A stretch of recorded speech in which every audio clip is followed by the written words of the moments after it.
Students, today we learn about protection of carboxylic acids. Let us study the principle of protection of carboxylic acid. Proton removal from carboxylic acids present a threat to potentially valuable organometallic reagents, resulting in an alkane and a metal carboxylate. If the so formed carboxylate leads to no undesirable secondary reactions and the organometallic reagent is readily available, then use of an excess of reagent can bypass this problem. Usually, neither of these requirements applies and suitable carboxyl protecting groups are needed.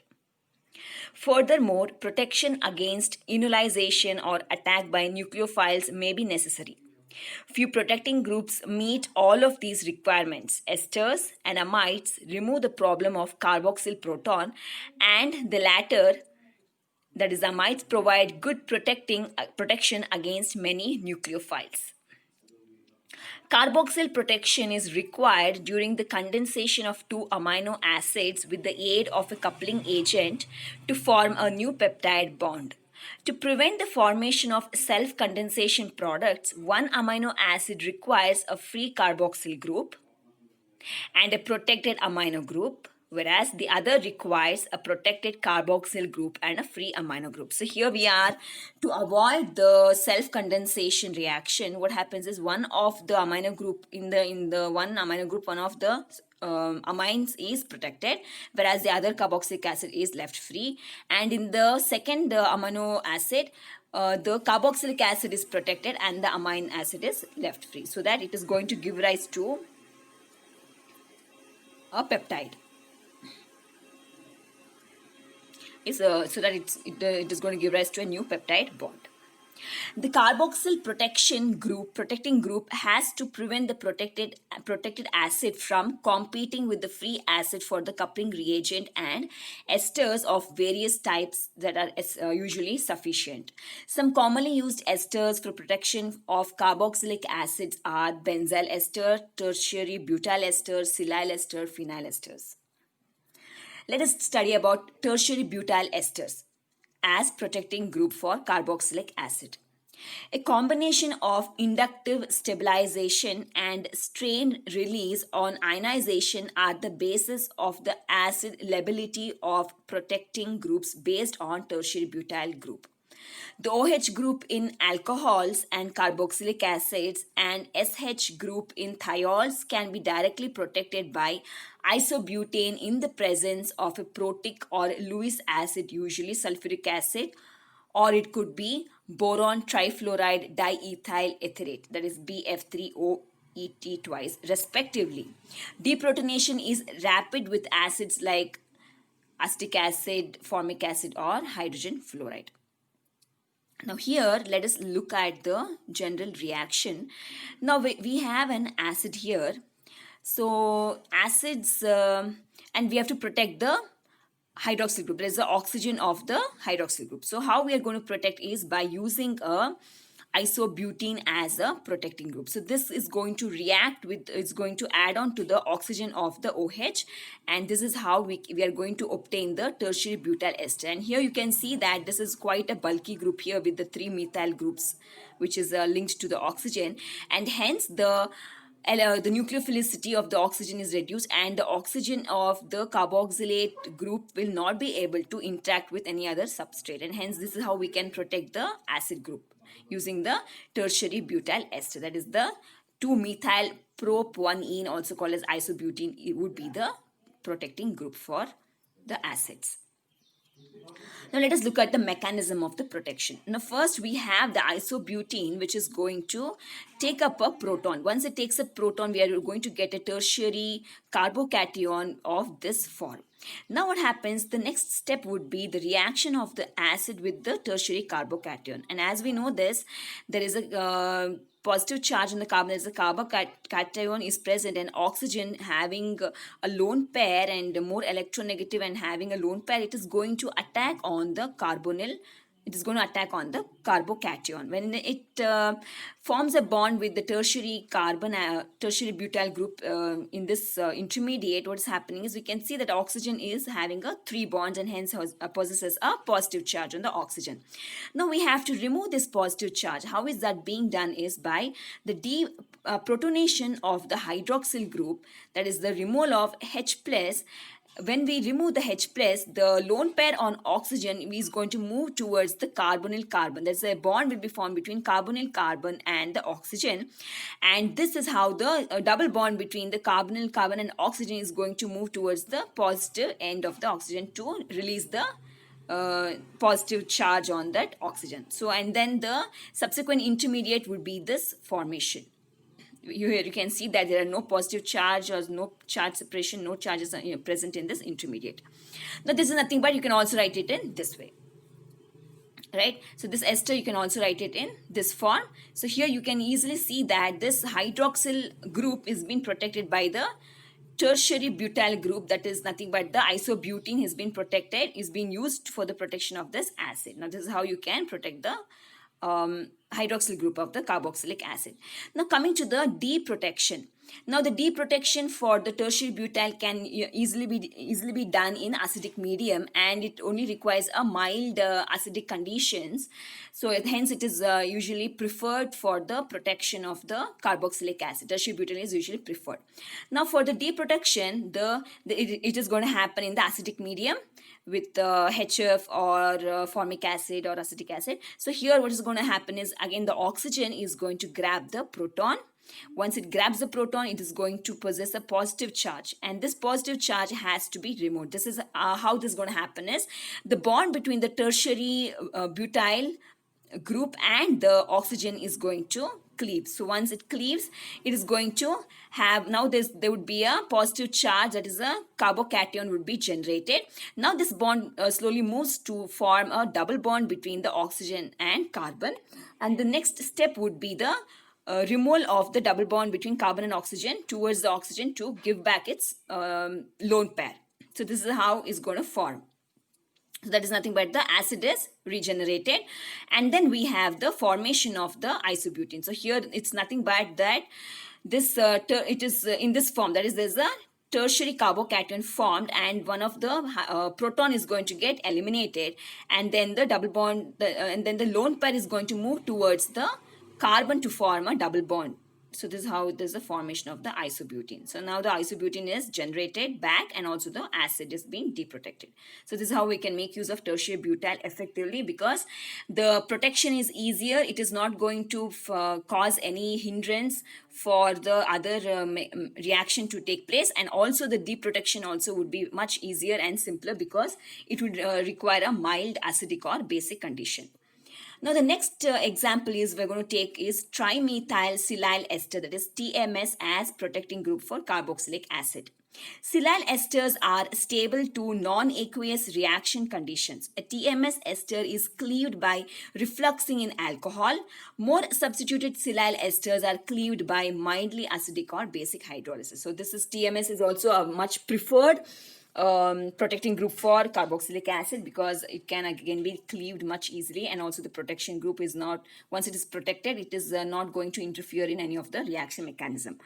Now this is the structure of TMS, that is there are three methyl groups which is linked to the silicon, and it's quite a bulkier protecting group, and hence it the oxygen which is linked to this, that's the ester which has been formed, is not going to means it is not going to interact with any other reagents in the reaction medium, and the oxygen of the hydroxyl group is going to be protected.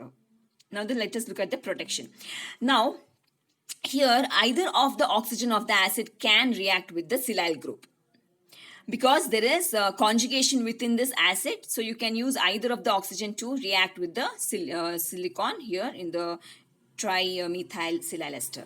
So now first step would be the oxygen on the lone pair of the oxygen is going to form a bond, is going to attack the electropositive silicon. Now when you look at the charge separation between chloride and silicon, chlorine is more electronegative and silicon is electropositive. So hence the lone pair would definitely be going to the silicon, because there's less because silicon is less electronegative and chloride is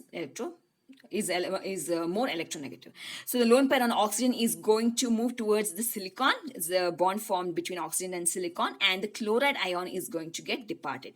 So once it's this reaction takes place, the intermediate is going to be of this kind, wherein oxygen is going to form a bond with silicon, And then oxygen, since there are 3 bonds with oxygen, it's going to possess a positive charge.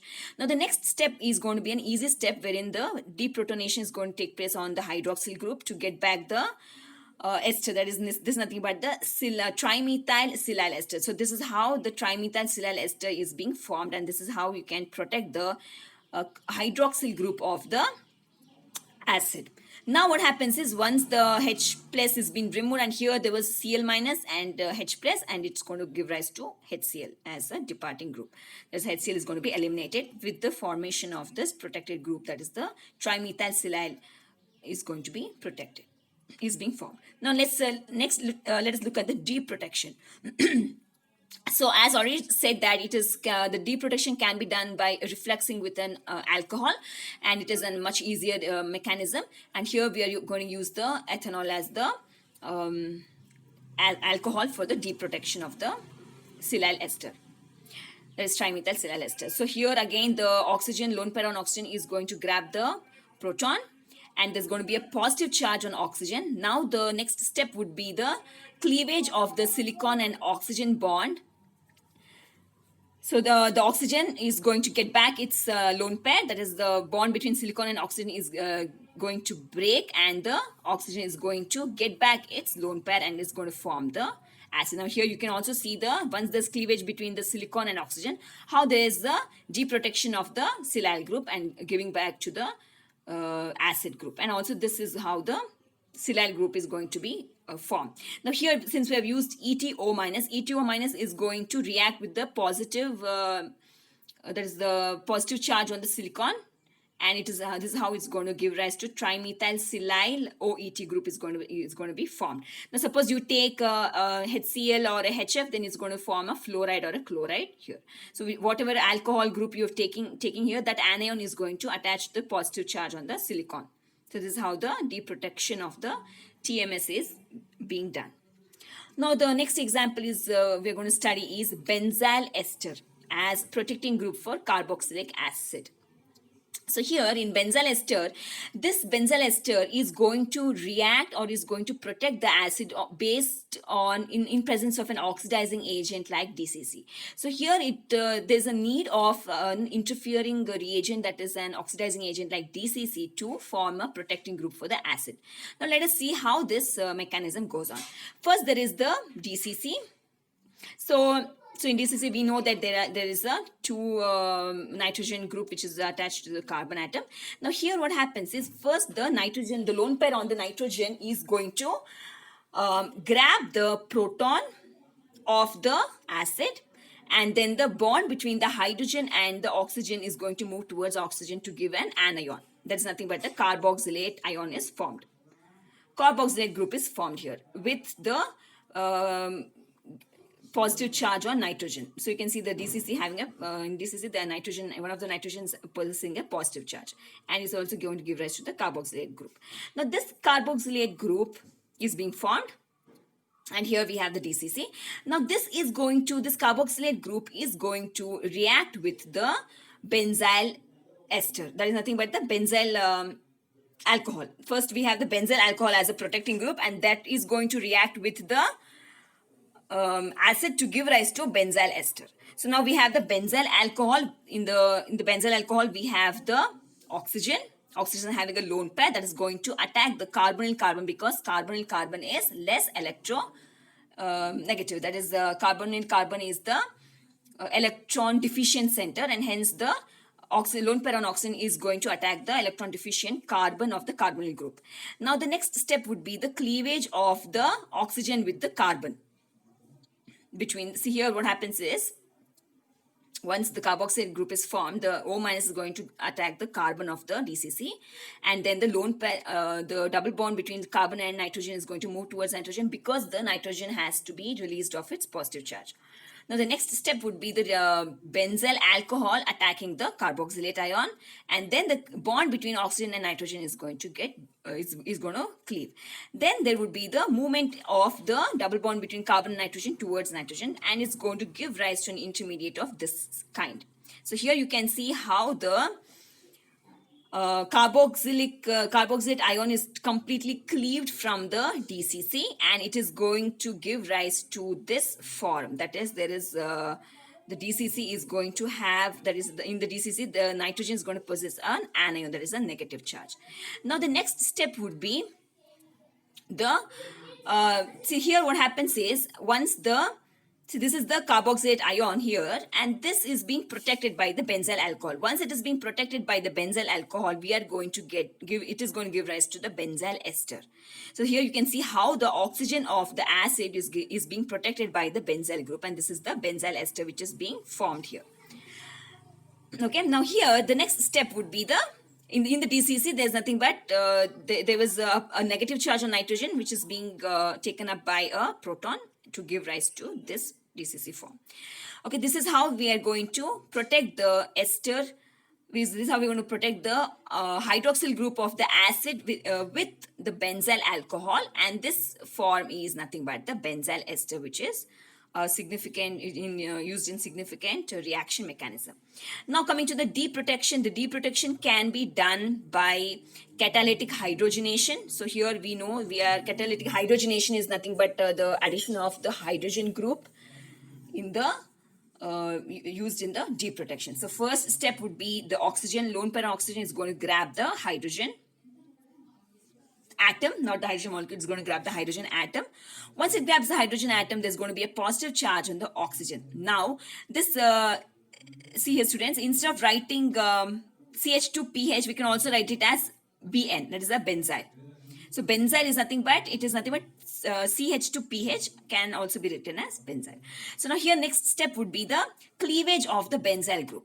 That is the benzyl, the bond between oxygen and the positive charge on oxygen and the benzyl is going to break. The bond between oxygen and benzyl is going to break, and the oxygen is going to get back its positive charge, and there's going to be formation or the deprotection of the benzyl ester to give rise to the acid.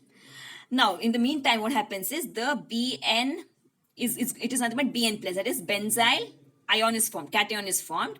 Now, the next step would be, now here there was another hydrogen atom which was present in the hydrogen molecule, right? So that would react, or that would bind to the positive CH2 group of the benzyl. See, I am just going to explain again. See here, as I already told, BN is nothing but, it is the benzyl group, that is CH2PH or PHCH2. Now, when there is a cleavage between the oxygen and benzyl group, the remaining part would be PHCH2 plus, right? So now this plus has to be eliminated. The positive charge has to be eliminated. So how is that going to happen is, the H minus, that is the hydrogen with its lone pair of electrons, is going to attack the benzyl group.